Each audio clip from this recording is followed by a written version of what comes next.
Par rapport à la responsabilité pénale, on prend l'exemple d'un éducateur sportif.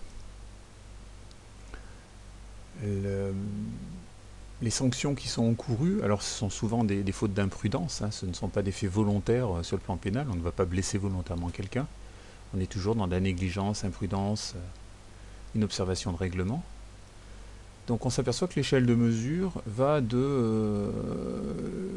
l'échelle de mesure, en fait, c'est la durée de l'interruption de travail. ITT, c'est interruption temporaire de travail. Donc s'il n'y a pas d'interruption temporaire de travail, contravention de deuxième classe, peine simple, ou peine aggravée si c'est une violation délibérée d'une obligation de sécurité. Ça peut aller jusqu'à 1500 euros.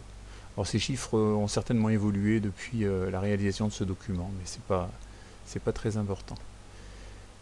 Donc dans un sens, c'est de plus en plus grave parce que les interruptions temporaires de travail sont de plus en plus importantes.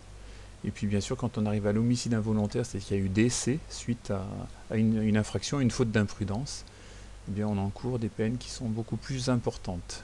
On est vraiment dans de l'involontaire, hein, ce ne sont pas des sanctions volontaires.